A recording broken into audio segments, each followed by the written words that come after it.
Okay, so good afternoon. I am Anto Budiardjo. Welcome to Monday Live. This is something that we do every Monday afternoon to try and figure out the future for smarter buildings. It's really good that you are with us today. In case you're wondering who we are, our profiles are listed on mondaylive.org. So head over there. And just to note that views expressed here are personal and not of any company or organization. Keep that in mind. And let's make this interactive on the Zoom chat. And if you want anything that's on this slide deck, it's also available on mondaylive.org right there on the homepage. So this is our third Monday in April talking about AI across the stack. And we mean the smarter stack, which is the tool that we created 3 or 4 years ago to think about all of the things that's going on in smarter buildings.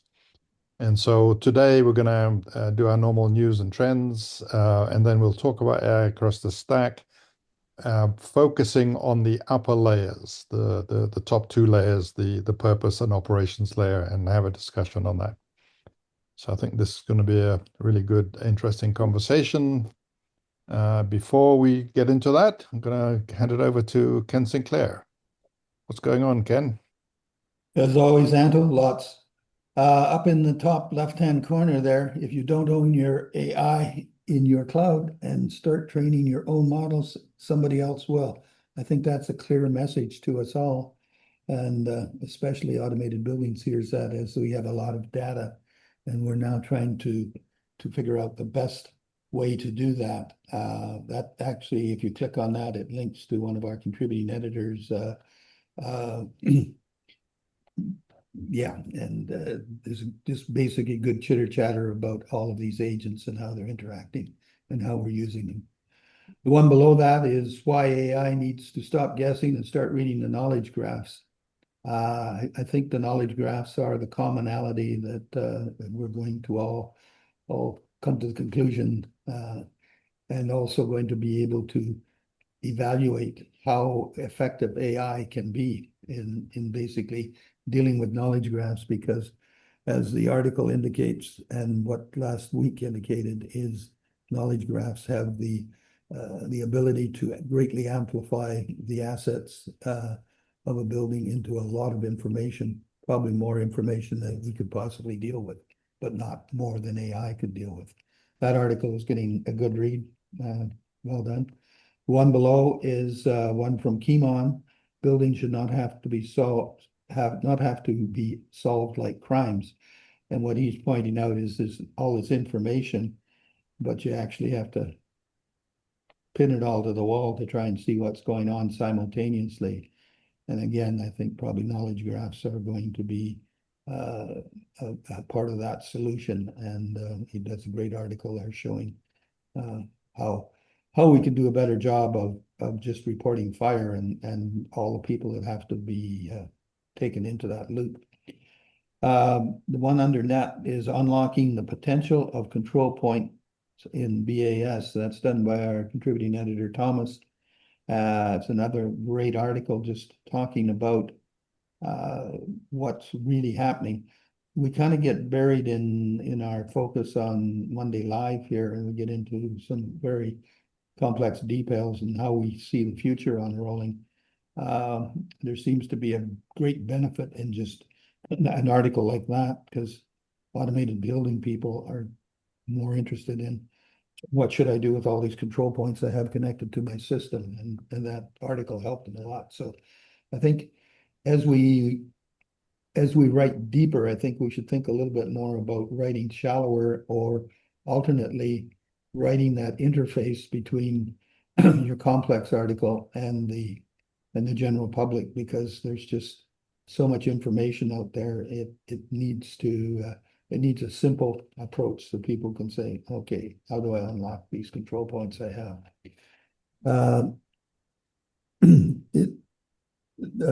Hector does a great job of providing a review of the NAGRA Summit. Sounds like it was a great success. I think Steve was there as well. He gave us a quick report last week. I'll get my time frame right. The next one is Ken Dooley and Elsa. They're basically out of Finland.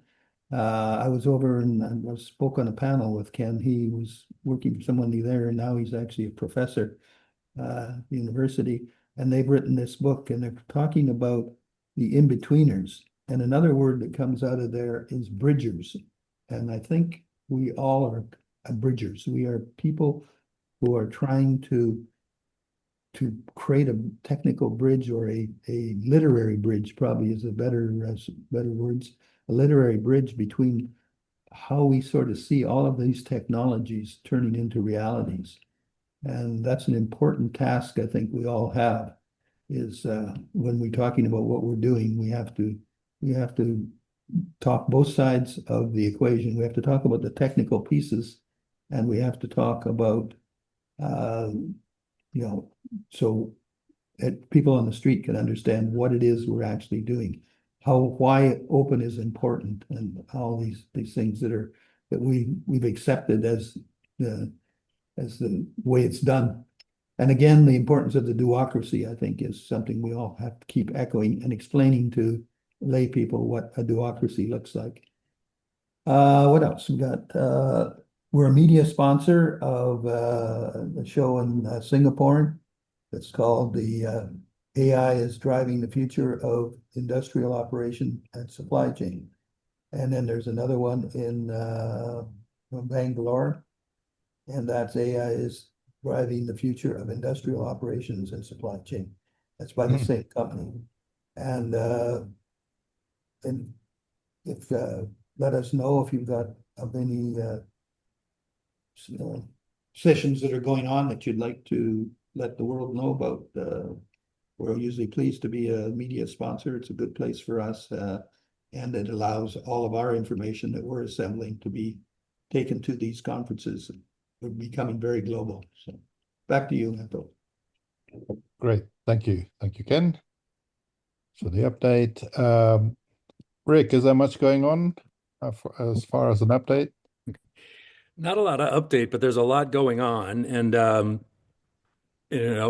I'll repeat that we're going to do this town hall thing on the first Thursday of every month. That's coming up on 5/7. And we're going to try and get a link that you can click to add it to your calendar. I'll also say that for those who have joined the Friday calls that are the semantic buildings call, formerly known as Tiger Team. I think everybody that has joined those realizes the value of the conversations that are happening on those Fridays.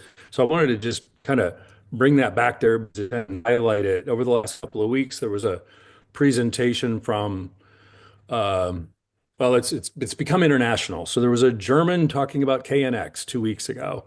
This past Friday, there were Italians talking about large language models and RDF. And it just really does seem that as Ken said earlier, and as kind of the world is realizing that knowledge graphs and RDF and things like 223 and BRIC and the different implementations of knowledge graphs or graphs and graphs of graphs is really becoming kind of like the center of where the action is. And yeah, over the past several months, that Friday Tiger Team call has been highlighting different solutions, and the common denominator has honestly been knowledge graphs. And I thought that the Germans and the Italians just made great cars. Well, they also happen to be on to something relative to. Notice I left out the English there, but No, I did they not have it all. notice. You did not notice. I've owned my share of Jaguars and Land Rovers.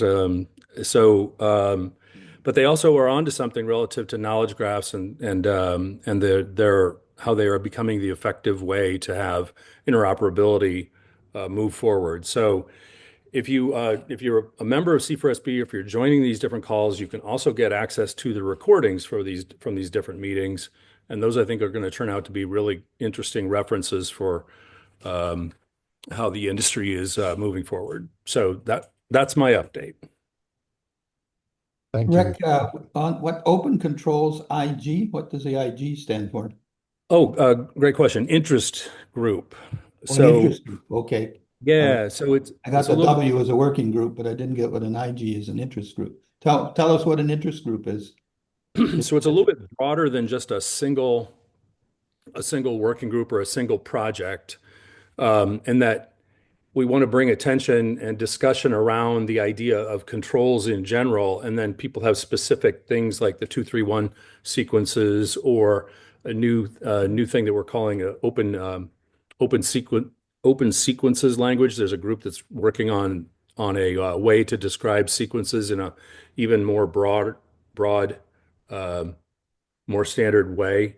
So there's different there's different projects inside of an interest group. And then the interest group rolls up to C4SB. So we're kind of subdividing the different topics, which again is kind of exciting. We've got 14 separate groups. Some of them are projects, some of them are working groups, and some of them are interest groups. And we'll be updating the website to be able to more clearly articulate that. But like I said, the most exciting thing is that people are bringing ideas to the community, and they're gathering people to have discussions and to get code Hmm. written or get standards created. And we're trying to That's normalize the language. Does an interest group, is that the preamble before it turns into a working group? Or interest groups would come and meet and then they would see if they fit in any of your other groups, and if they didn't, you would create a new group? That- That's a great way to look at it. Yeah, is because that that's how how it's an interest working. group does? Yeah. Yep. So it's basically that's how you get into C4SB program. Right. And the Okay. semantics, so Fridays are a semantics, generally about semantics, but people are attending those and then they're seeing the value of joining other particular projects or work. And does an interest group come out of the requirement for an interest group? Does that come out of the town hall? That's likely to happen, yes. Or in the town hall, we'll identify that there's already some place for somebody to take their interest, or if there is something new, we will, create a new interest group. Right. Okay. okay. Actually, that would be Great. a nice a little flow chart of that would help me understand. I'll have Claude get Okay. right on that. Homework for you, Rick. Yeah, that's right. No, that's good. That's good. Great. Thanks. That was a Thank good you. discussion. I learned Thank you, lots.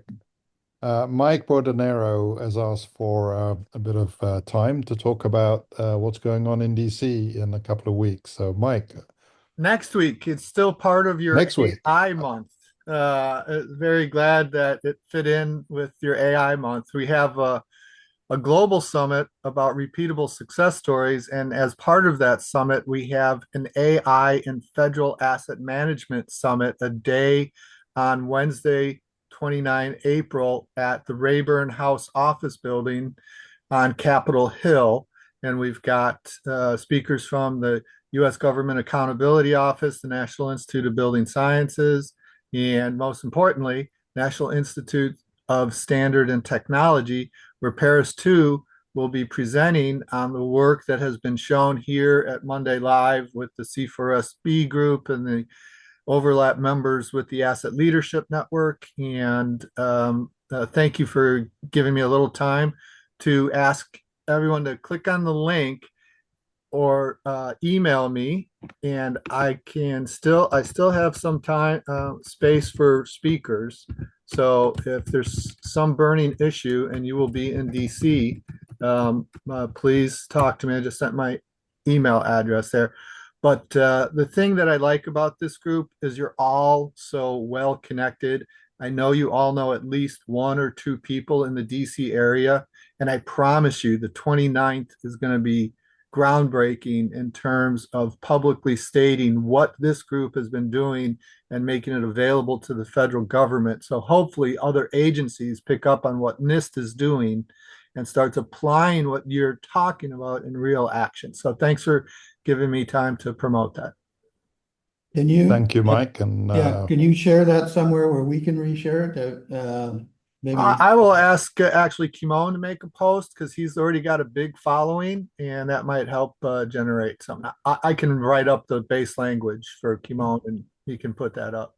If you guys do it, then we'll support it. If it's LinkedIn, we'll support it. Or if you write it up as an article in Automated Buildings, we'll also. All right. I'll reach out to you directly, Ken. Thank you. Okay, thanks. And thank you, Okay. Anto, for giving me a commercial. Thank you, Mike. So moving on, any other thoughts or news from anyone before we move on?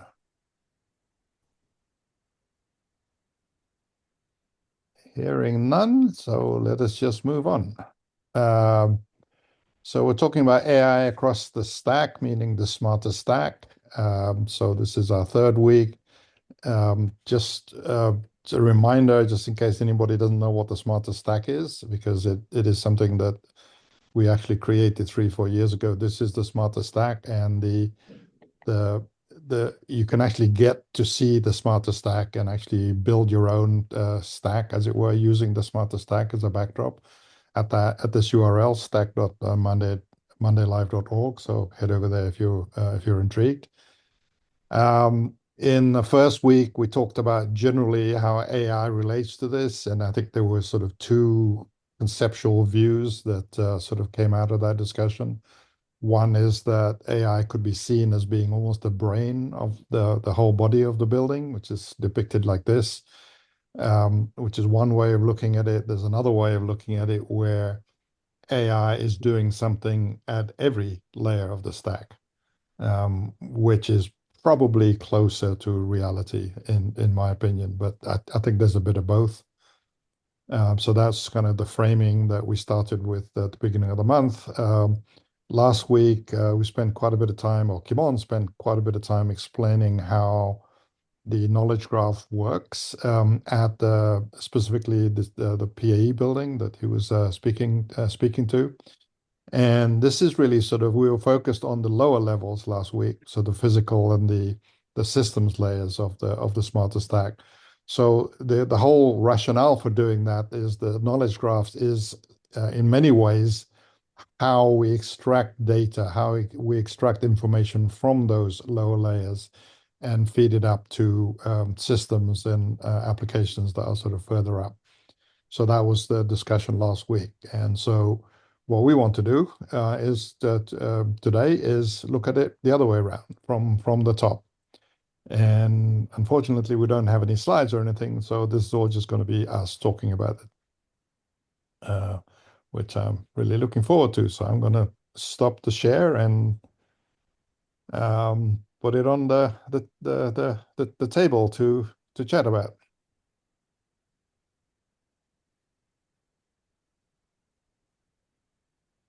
So I mean, to me, the most obvious way to look at that is that the way we sort of most people think about AI today is the LLM, right? LLMs are being used by people, and people, generally speaking, are the ones that are providing a purpose to a building. So I'd sort of put that out as being that the purpose itself is being sort of managed or being refined using AI. Does that make a good start of this? Yeah. Yeah, Great. Sorry, Kimon. it's okay. Steve, Anno, go ahead. I was going to say, I mean, then you can decide what's the why behind that drive, right?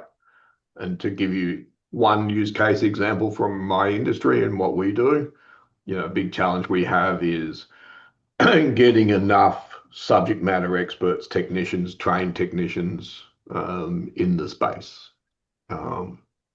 So one of our whys for why we have looking at using AI at that level is for that. How do we complement, add to, extend the folks that we've already got there? How do we take away a lot of the quote unquote, routine work that an AI could deal with, and have them focus more on the value added pieces. So that's a big driving force for us. That's more on the operations, not on the purpose. Or is it both? It serves, well, that's a good point. From our business, it serves our purpose because that's what we do, right? Yeah. So, But the activities are actually operations activities. The activities are really operationals, but that's our business. So yeah. The operations are tied to a purpose, like we have in the chart, right? So the purpose would be, why are we doing this? But one thing I wanted to add relating to just at a higher level, we're using AI as kind of the proxy, but it can be replaced with people are making decisions at the any of these, right? It's not always AI driven, but AI needs to get the same level of access. So the purpose could be from the executive level saying, we have a mission to do A, B, and C, and we need operations to support that mission, for example. Are we looking at it like that too? Because I think it's kind of, actually one other thing relating to AI, the chart that I showed last week, if you imagine that, and if the wiring is connected between things, you don't even need AI. It's basically a query. Is A connected to B? It's a absolute. If it's not connected, you can say, make some assumptions and inference and say, where's this panel connected to that? And it'll do it too. And that's a lot of cases you have to use that as well. So it's a combination of using explicit versus inferred versus whatever. But and the purpose is even one more abstraction level beyond that, because it's not even necessarily tied to things in the facility. It's more related to the business driver of why do we have a set of buildings to support healthcare or whatever, or Coast Guard facilities or whatever. What's our mission? Yeah, that's an interesting point, right, Kimon? One of the challenges that everyone's now coming up against with AI is the costs are coming home to roost, right? I mean, it all started off nice and free and cheap and fast and easy, and we got sucked in onto the drug, right? It's the drug selling industry, right? The first one's free. Yeah. You have a taste. And now all the costs are starting to hit, and large corporations, you've seen all the news stories about people blowing out their Claude licenses within, the first 2 weeks, and then, well, what do? Right? Do they sit around? But the point you were bringing up is it doesn't always have to be AI, right? It's people are starting to rethink sure, I could use AI always, but there are often times it's just simple query stuff. So how do you hand off, between one and the other? It's a mixture. Actually, that's an important distinction from a purpose perspective and a organization's perspective. You almost have to have the governance and saying, we have this level of data. We're not going to use AI to make assumptions. We have the absolute data. So in the PA building, for example, we know how A is connected to B on a lot of things, like I showed last week. If those lines were not there, you could give all those points, the 3,000 points, and say, make some assumptions, and it'll come up with something that kind of makes sense and maybe is pretty close. But then it'll churn through a lot of iterations and energy and tokens to get to that. Right. So I think that combination of, from a governance perspective, knowing to differentiate the two and then make it part of the governance and the purpose of the organization is we don't want to waste a lot of tokens and energy to make assumptions about a stack of documents or a stack of data that's random. If we have the PA RDF, then you can just point, it's just a SQL query in many cases.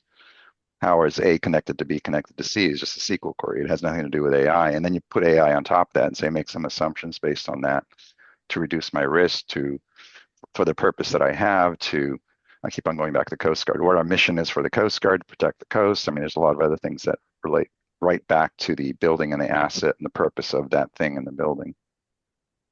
So, Kimon, I appreciate your making this distinction about basic queries, but I feel like the way AI has been rolled out, if you will, to the public, I feel as if that's what it is. It's a query machine, right? So, when you go look up something nowadays on Google, it almost every time comes back with a AI response. So it doesn't kind of matter what you're querying. It attributes the answer to the AI engine.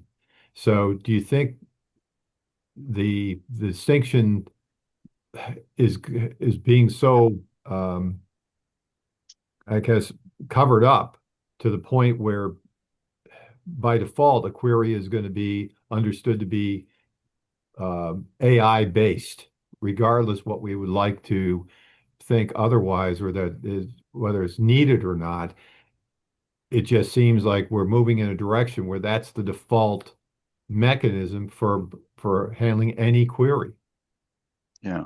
Oh, it's an agent in the front, even that in the current AI, when you go into, you could see the thinking it does, right? So if it's an Right. absolute, well, I can find this piece of information on Wikipedia, or I can find this piece of information, the Right. RDF graph. I didn't find it here, but I made some LLM assumptions and I went to the cloud and found the closest things that were there. So I think it's an audit trail that's important for us in the industry to know, is this an absolute A is connected to B, or I think A is connected to B? Because that's a very different response that I need to know what's the risk of making Right. decisions based on. If we had the PAE building with nothing connected, it's still going to come back with a set of answers that looks similar to the way it is right now. But Mhm. knowing But that it had to make assumptions is an important piece. so is that sort of a level of confidence of piece of Mhm. information is correct? Yeah, yeah. And you see it on tools like Notebook and whatever. It actually gives you the reference. It gives a little number that says, I got this piece from here and this piece from here and this piece from here, and this one I'm just making up or whatever. Actually, Uh, I'm just reading the summary of last week's, and there's a few words here I think that are worthwhile repeating. In the conclusion, it said, if the structure we create is clear enough for AI to query with precision, it is also clear enough for humans to manage effectively. Knowledge graphs, semantic models are not just about feeding the algorithm, but about creating platform peace, a common ground where physical installation, engineering specification, operating intents can finally coexist. By establishing ground rules of a lower layer of the stack, we move AI's role from hallucinating to precise, reliable operator. But I think the big thing inside of that is that once we get all of this stuff organized, as Kimon showed us, it now becomes, and the conclusion we just came to there at the start is that basically querying, once we have all the information, we don't need AI. It's organized it in a manner that it's so simple that even us humans cannot work it. Anyway, I think that's a good capture. Jim, you work on really big, complex buildings and labs and stuff like that. Are you seeing any sort of indications that people are rethinking their purpose using AI, or just regurgitating, trying to understand stuff using AI? That's sort of coming to you? I don't think people are actually starting to look at how AI is going to disrupt their fundamental business. I think it's really hard for people to think about, but while this whole conversation's been going on, that's what I've been thinking about. You know, are we going to go to college the way we used to? Are we going to have K through 12 education the way we used to? Are we going to have public assembly, houses of worship? If you look across all these categories of buildings, with the connectivity that we now have, with AI, with all these other sources, the question is where is that disruption really going to come? And if we look at the COVID pandemic and what happened to offices, there's been a fundamental step down in the use of offices, and I don't ever see us going back. That's not to say that the world isn't going to reconfigure. And fundamentally, I don't see buildings going away, but I do see them transforming in their use. And when we talk about purpose, that's where I get to. And I think that people have not really looked at AI as a disruption any more than they looked at COVID, because it's very hard for us as humans to contemplate changes in the fabric of our existence to that extent. That make any sense, Anto? Yes, it does, but I'm not quite sure what to do with it. I'm not either, but it's what I'm saying is that people are either in denial or things are changing too quickly. But there will be disruptions and there will be change. And I'm not smart enough to figure out how things are going to flow around it. Although I did predict on this program in 2019 that offices would be taking a large step function down, and I was correct in that prediction. So at a purpose level, guys, I don't know that AI changes purpose. What I've observed at the C-suite level is uh, is at that level, the team, if you will, wants to answer what questions. That's not changing. Okay.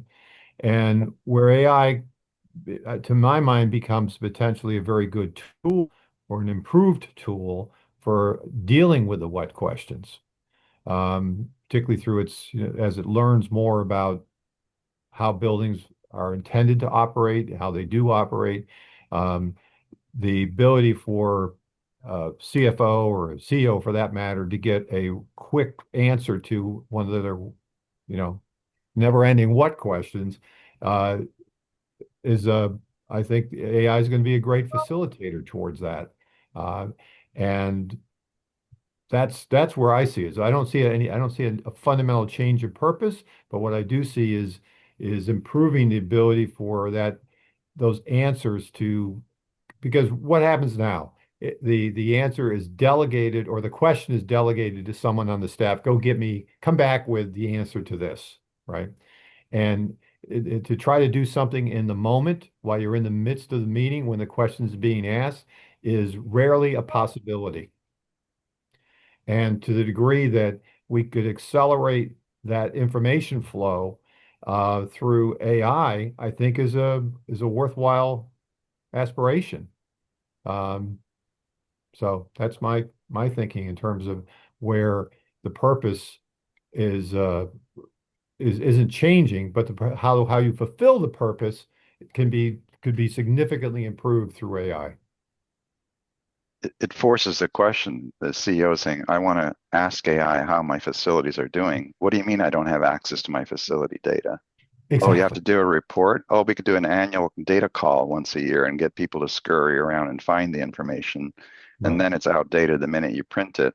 Why can't I just prompt my facilities don't have data? Oh, this was a problem long before AI. I've been doing this for decades and paying consultants to gather it every year. Right, Well, that's right, broken. So it forces the issue. Why is our data like this? So it kind of goes back to stack, right? The purpose right, is the same, like you said. The way it's being done is broken. AI right. is exposing that it's broken, so Broken. it's not a new discussion actually, but Okay. so that in that sense it could be a good thing if it Right. forces the stack to open up. Right. Exactly. Mhm. That's what I'm saying. It's an Yeah. opportunity. In fact, to rephrase what you said, Kimon, I agree with, and we're seeing that as well. So to your point, Steve, the original purpose is not changed and it's still the fundamentals of what folks are asking.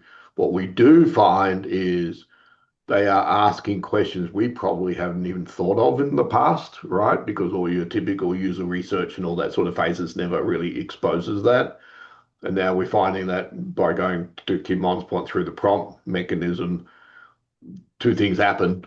One is they suddenly ask questions we hadn't even considered in the past. And two, to Kimon's point, absolutely forces what do you mean you don't have the data for that question? Right. And then the follow-up response to that is, well, I can go get it for you, Yeah, we can hire a consultant to go get it. Oh, okay. Why do we have to do that? There you go. This is why this whole thing is collapsing, because it just opens the box, and the C-suite has never asked these questions. It's always been, well, go ask the facility guys or the tech guys, go Right. find the data. Oh, it's going Right. to take another 6 months and $1 million or whatever. Okay, here's the data. A Right. report. I want to interject a different kind of purpose.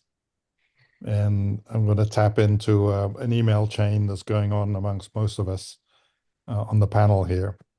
And that is the question of fire.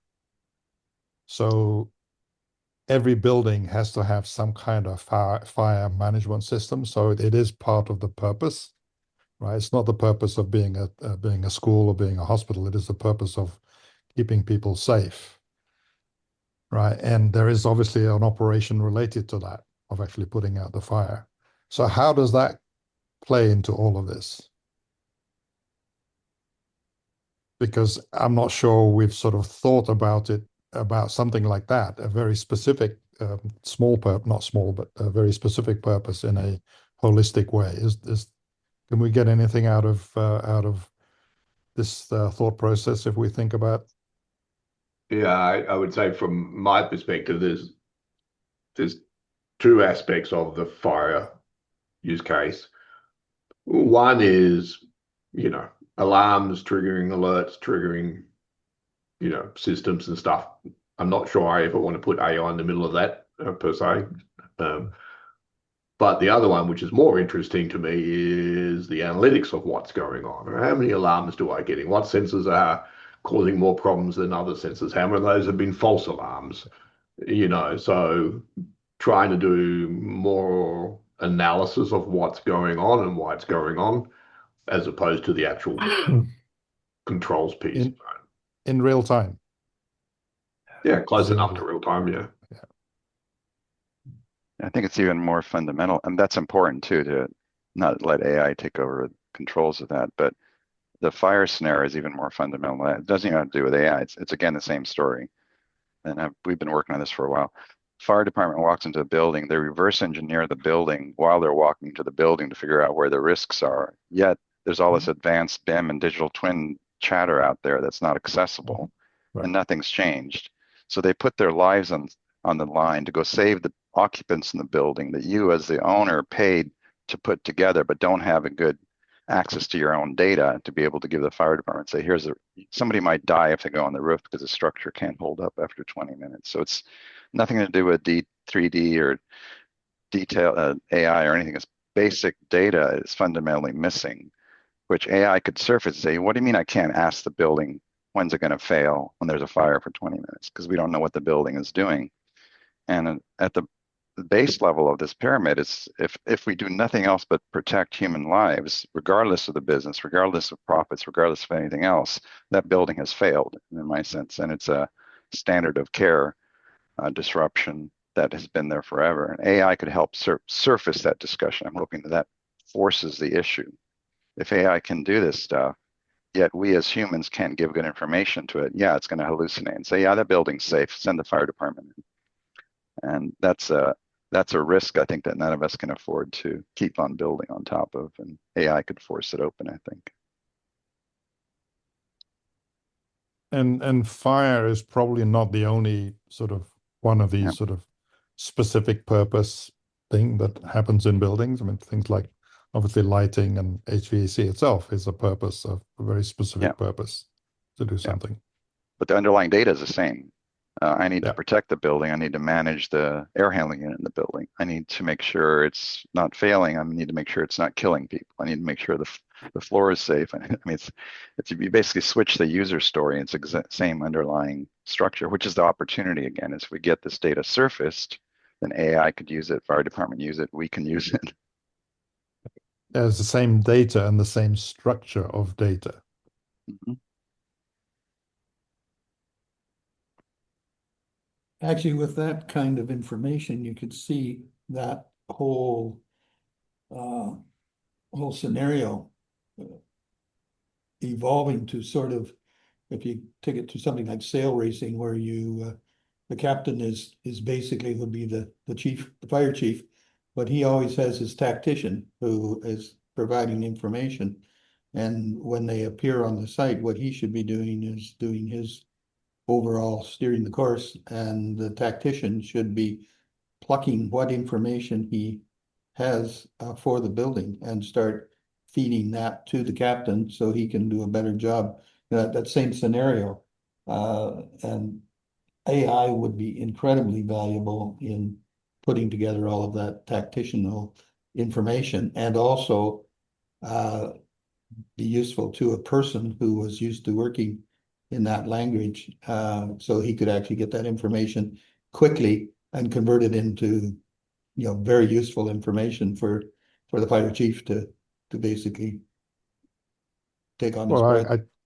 I mean, I would say that a real smart building would surface the necessary information to the fire people, sort of without being asked, and without being asked. Right. And nothing else, just that little piece. Yeah, sorry. Same way that the standpipe thing is always outside the building. They're very predictable things about how a fighter team would actually go about their work. Should just match with that. Yeah. So in fact, I think that's would become the tactitional practitioner. I think that's the most important use case for AI. Anto, actually, it's the slice that you put through the whole thing. AI is going and finding the relevant information just for you and your use case and nothing else, because it's too complex to filter through all of it. So whether it goes and finds it from a SQL database or from a large language model or from a scanned document, it goes and finds that piece for the fire department, finds that piece for the janitorial service, finds that piece for the occupant, and nothing else, because otherwise it gets it's too complex to begin with. But I think that filtering, it's that chat thing, right? You put the chat box in front and say, go find information about my building that I need right now and nothing else. Don't clutter it with 100 pages of random information that I don't need. Right. The one big advantage is that AI is so quick, but we need somebody that knows how to use that and knows that that information is available. I think that's called, like a I whole think new- that's called a knowledge graph. Yeah. The Yeah. knowledge graph of a building knows more about that building than anybody else. Yeah. But we have to bring society and, so they don't just hit the whole thing with their axe. We have to basically tell them that this technology is available to them and actually demonstrate it as we do with fire exercises when we have alarms and evacuate the building and do all of that. So we would actually have to have this person come in or have AI basically react to various scenarios. Yeah, so it's almost like a whole new way of looking at it. So are we reaching too far? Steve, Anno, and Jim, you've been very quiet in the last 5 minutes when we No, I like I, the email I sent just before today's call regarding the combining digital twin technology with video surveillance with fire for buildings that are high risk. I would call them high risk facilities that have a lot of people in them. I don't, from what I know, how a basic fire system is designed and what it can tell you. It can tell you, yes, you can get a kind of a history of what smoke detectors went off, what heat detectors went off, but in the moment, you don't actually know what's happened. Or you have very limited knowledge, direct knowledge remotely to know how long has the fire been, been in effect, where did it actually, what kind of damage has it perhaps already caused, and if there was a video feed that was being analyzed through AI, it even if the point where prior to where the camera got destroyed by the fire, at least you would have an analysis of what had occurred up to that point, right? And you could AI could start to make judgments about areas that you don't want to go into because of the extent of damage that has already occurred. And I don't know, Kimon, how you would decide whether the floor above is going to collapse or not, unless there was, because that's kind of really would be a challenging engineering to undertaking in terms of knowing the exact construction and how it would respond to heat and all of that type of thing. But at least you would know where the fires have been active and to the point of coverage, if you will. And the video would also tell you where people are, right? Immediately. And so I don't know. I think that combination of video and fire systems together would allow firemen and police, for that matter, to be much more effective in dealing with a situation as opposed to just a smoke, heat, and sprinkler system type system. But the fire chiefs that we talk to, I mean, any kind of information is good, but it's also they get overloaded with information. So the development that we did is they have a split second to make a decision. And even if they know basic information about that structure of the building, they make a decision on the spot. I see it burning for 15 minutes. Oh, it's a wood or it's steel or whatever. They know from experience and from they're reverse engineering it. Mhm. But what they don't have time to do is to sift through a lot of stuff. It almost has to be boom right there, or eventually through, headphones or heads up or whatever. The technology is going to be changing. But it goes back to the previous thing, is that we need to deliver information to them at that spot in time that's relevant for that situation and nothing else. They have a split second to make that decision because they're in the fire or they're walking through trying to decide, and it's a life or death thing. And right now they have nothing. But I was so surprised how little they have. And it wasn't an exaggeration. They literally have nothing going in other than, oh, I've been in this building before because we went and I inspected it. totally believe it. Yeah. It's just kind of astounding in many ways. And they don't even know what to ask for, because they say, wow, we didn't even know that kind of information was available. We would go into plan rooms, there's a bunch of plans, but yeah, if we could get it digitally, then yeah. So it's kind of up to us as an industry to figure out all this fantastic technology that we have, and now with AI, what can we deliver back that would help that use case? Well, and then the extension is what I just posted in the chat, right? Is when you start deploying robot dogs, right, to do some of that exploration into the space. But to have those robots do that, you do need, plans, you need the details, you need the maps, you need the data. They do need to be driven by AI, right? This is not something that you drive through remote control. You want them to be as autonomous as much as possible. But they're no good unless you've got starting points of data to work with, right? Presumably, But, at the end of the day, it's the weird part about the fire example is not a whole lot distant to my analogy of subject matter experts with the training and the skills and the knowledge. Same problem the fire folks have, right? Having firefighters who've got subject knowledge, subject matter expertise, training. It's always the problem that we've got in any of the industries. It's a good extreme example of the same thing.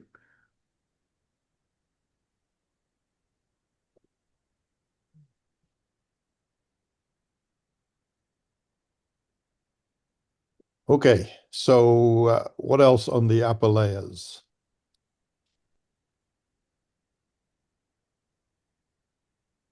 How about on the operations itself, the actual using AI for operations itself? Have we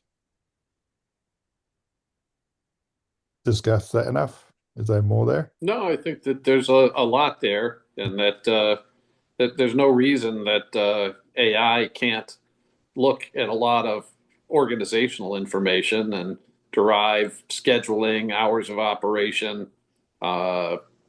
utilization of space, planning. A lot of this stuff can be automated with AI. Comfort, climate. But I think in terms of use, maintenance, scheduling, I think AI can be very important and will quickly end up in that space. Yeah, I agree with you, Jim, and we're starting to see it even in our spots. But I think the interesting one from my perspective is I see a phased approach to it, right? The first is kind of like what I talked about earlier, where your existing technicians, FMs, whatever, are asking the AI for data information, to be more productive and stuff. But is there also a point where the AI itself might start to become proactive, right? Instead of it, at the moment, I see it's still really relatively reactive, right? Me asking it about things and it helping me tell me things because I'm on a mission to do something, right? Reduce my maintenance or improve my efficiency or whatever my mission is. But it's doing that reactively, right? Is there a point where it can become proactive and say, on a weekly basis, send me an email to say, hey, look, I've looked at, your VAV efficiencies or operations over the last week and see some challenges here, that's coming up. When does it become proactive? Not predictive. I'm not saying predictive. I'm just saying it analyzing the data, like running like an agent, right? More agentic. I think we're still in the early days of the LLMs and asking questions. That's where the purpose and the rules of what do you want to tell it to do, right? It has to have that definition, which is up to us kind of the owners, and this is where the humans come in too. If we can define what we want it to do, then you can say, predict this or watch for this trend. But if we can't do that, then it's not there. But we had an example at the office the other day when we have a team that's been developing a series of documents. One document's already done, and we started making some changes and additions to another document we're working on. And proactively, Claude suggested that we change the first document in 9 other ways, according to unprompted to do so. It suggested. Scared the hell out of all of us. was it right? So actually, let me drill on that a bit, Jim. And I'm sure you had lots of folks with different. What was the predominant scare? The fact that it thought about something that you as subject matter experts didn't, that it was going to put you out of the job, that it was as good as it was, or it was as good as it was, is what scared us. Yeah, that's the one we're getting to, right? That it's. I mean, it's obvious. It would have been a pain in the ass to go back and fix the document. So, of course, nobody would want to do it because the other one was, pretty much on the shelf and done. Right. But, if it's going to be that easy and it's going to do the thinking for you. But the fact that it did the thinking and it notified us on prompt, hey, we know you've been working on this other one, would you like to go back and make these modifications? That's pretty frightening. Think about that as my analogy, right, Jim? Same thing. If it's watching my data from my buildings and systems, can it proactively suggest to me that? And again, I'm not talking about predictive stuff. I'm just saying, just proactively and suggest things to me, right? That sure. Then once again, Anno, there are things that you probably know about anyways. Yeah. But just the fact that someone else is sweating the details is sort of nice. So, Anno, what is the timeline of getting AI, namely a robot, whether it's biped or quadrupeds, actually roaming around in facilities and actually doing things like cleaning and emptying the bins and whatever? I mean, that is cleaning and not robots, not biped robots, right? But cleaning robots are just pretty prevalent at the moment, right? I mean, even window cleaning robots, especially high-rise things, have been around for a little while. They've become more AI-centric than they have. So previously they were a little bit dumb, but now they're a lot more AI. You had the previous models, you had to teach them, right? The current ones, they're not unlike your Roombas, but there's industrial and commercial versions of those now that we use and we deploy. My son is working for a robotics company that does exactly that, Anto. They basically have a robot that roams construction sites looking for work rule violations, theft of material. It can measure spaces. It has very sophisticated 360-degree camera technology and the ability to stitch it together and AI to recognize everything. And that is competing against a current business where, for insurance and other things, people have cameras dispersed around the buildings and teams in the Philippines and India watching the cameras and making annotations on the same thing. Yeah. But now there's several companies competing to build that kind of robot just to do inspection. You should have your son get your son to give me a call. I'll do that, Anna. Sure. It's a space we've got a lot of interest in. And of course, the other one where you've got the remote people, that's what they call AAI, right? Artificial intelligence. Right. But I think to your question about the timeline, Anto, it's, the scary part is the velocity of what we're doing, even on the AI LMs, where we are with it, where all that technology is going now is going at such speed. It's nowhere near, what I would have expected even 2-3 years ago. Think about it. 2 years ago, 3 years ago, when we did the stack thing, right? did we ever talk about AI when we first generated that only 2, 3 years ago? No, it wasn't even on the radar. We were barely thinking about it. So yeah, that's changed in the 2 to 3 years, right? The velocity of this stuff is just mind-boggling. In fact, someone explained it to me the other day in an interesting way.